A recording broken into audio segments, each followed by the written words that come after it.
So what happens when a team decides to let a veteran quarterback go, only to watch him become an absolute superstar for a division rival just a few days later? Well, that is exactly what went down with the Cleveland Browns and Joe Flacco, and it kicked off a total organizational meltdown that we are going to break down piece by piece. And this, right here, is what it's all about. I mean, look at these numbers. With the Browns, Joe Flacco throws 2 touchdowns and a rough 6 interceptions. Then just 10 days later, he puts on a Cincinnati Bengals uniform and bam, 5 touchdowns, 0 interceptions. It is a shocking night and day difference that just sent tremors across the entire league. So, yeah, the big question is, how did we even get here? How does one player's move set off such a massive firestorm and basically pull the curtain back on some really deep-seated problems within a franchise? That's what we're about to get into. All right, let's start with the immediate aftermath, because the second Flacco started lighting it up for another team, the media just erupted. And as you can probably guess, the reaction was fast and it was absolutely brutal. Yeah, this was not some mild criticism. No way. Commentators were immediately calling for people to lose their jobs over this. This quote just perfectly captures that raw anger. I mean, to give up a quarterback to a direct competitor for just a 5th-round pick, the media and the fans felt like the front office had completely, and I mean completely, lost its mind. And it did not stop there. The decision was being painted as totally amateurish, like something so obviously wrong that, as this quote says, kids that play Madden could have done a better job. The point here isn't just that it was a mistake, it was seen as a flat-out embarrassment. And you know, this wasn't just some local Cleveland sports radio thing. According to our source material, the word was that people inside the NFL, executives, coaches on other teams, were looking at the Browns and just shaking their heads. The franchise had become a league-wide punchline all over again. Okay, so you've got all this chaos happening on the outside. How did the team itself respond on the inside? Well, let's take a look at the official sidestep coming from inside Browns headquarters. When a reporter asked him point-blank if he was on the same page as the front office about this trade, head coach Kevin Stefanski gave this classic non-answer. He completely dodged it, pivoting right away to talk about the next game. And this wasn't just a simple no comment either. The source narrator saw this as a masterclass in evasion.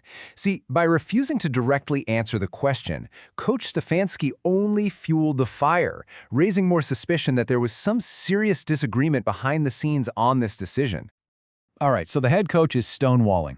What about the guys in the locker room, the players who were actually on the field with Flacco?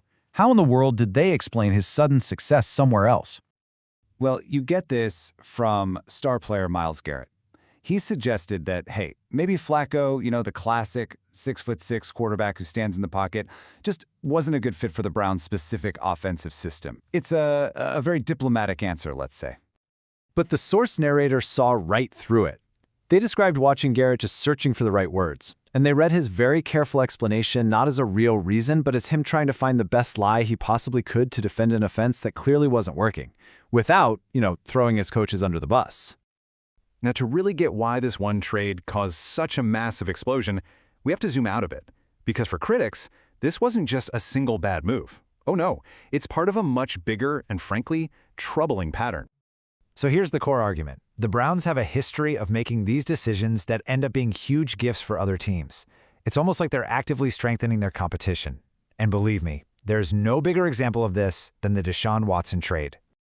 And here it is, Exhibit A, the massive trade for Deshaun Watson. Just look at this timeline. The Browns gave up a whole treasure chest of draft picks in 2022. So what did the Houston Texans do? They turned right around and used those exact picks to draft their new franchise cornerstones, quarterback C.J. Stroud and pass rusher Will Anderson Jr. The Browns basically gift-wrapped a budding powerhouse for another team. This sentiment is captured perfectly by the source narrator, who just so happens to be a Texans fan. He offers a direct thank you to Cleveland, fully admitting that his team's success was built on the back of the Browns trade. Let me tell you, when a rival fan is thanking you, you know you've made a huge mistake. So, let's bring it all together. Let's look at the final verdict, the direct fallout from this whole Joe Flacco trade.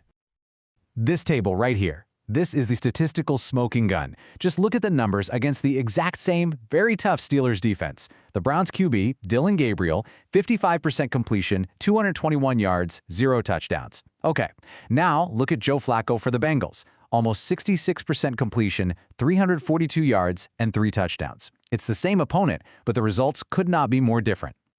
So, to recap the anatomy of this whole mess, you've got a quarterback who instantly blows up for a rival. You have a furious media reaction calling for heads to roll. You have an organization that dodges any real accountability. And it all fits perfectly into this larger, historical pattern of questionable moves that ultimately point to a broken offensive system. Which kind of leaves us with this final thought. At the end of the day, this isn't really about Joe Flacco anymore, is it? It's about a cycle of decisions that just seem to hold this franchise back year after year.